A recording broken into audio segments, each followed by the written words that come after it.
You see, we're creating now. We're creating now. We're just not doing it consciously.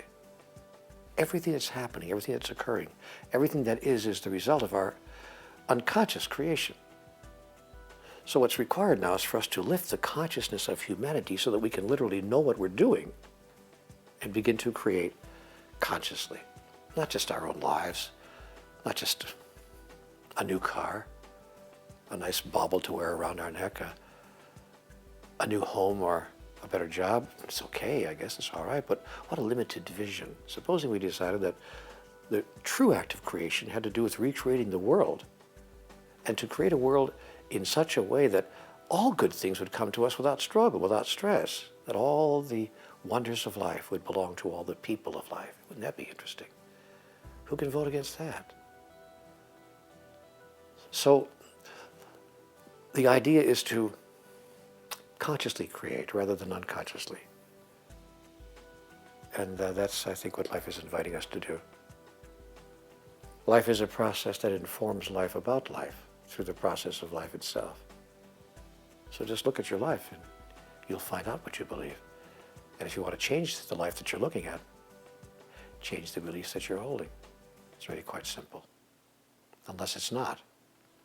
You see, what makes it not simple is that people are attached to their beliefs for a whole list of reasons. Number one, they've had them for a long time and they're not quite sure where to go with new beliefs, new ideas. Number two, who would you make wrong if you didn't believe what you believed?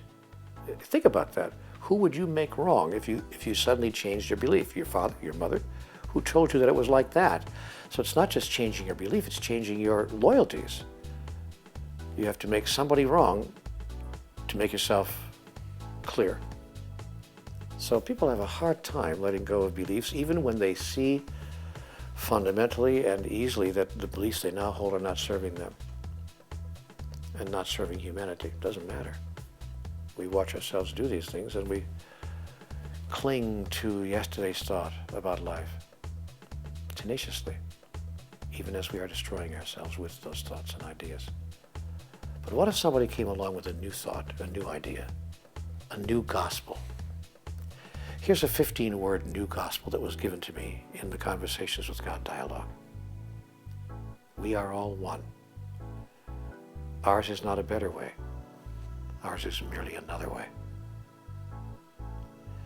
That 15-word new gospel would never be spoken from the pulpit of any church, mosque, synagogue, temple, place of worship, where more traditional religious beliefs are pronounced and declared. It would be very difficult to find any place where a pastor, a priest, a minister, ulama would stand up and say those simple 15 words. Can you imagine some priest or some ulama standing up, a rabbi or someone saying, ours is not a better way, ours is merely another way. There's more than one way to God. You can get there in many different ways. I wonder why that's so hard for our religions to admit, to acknowledge. Interesting question. Interesting question. But the new spirituality, which is what I have made it my mission to bring to the earth, has a new message for a new human.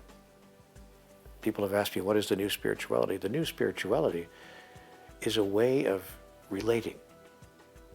It's a way of experiencing our natural impulse toward the divine without making anyone else wrong for the way in which they're doing it. Isn't that the point of our connection with God? Isn't that the point of religion? Religion, it seems to me, should bring us closer to God, not push us further away. It's done the second much more than it's done the first. It's not a condemnation. It's not even a criticism. It's a simple, and I think it's a fair observation.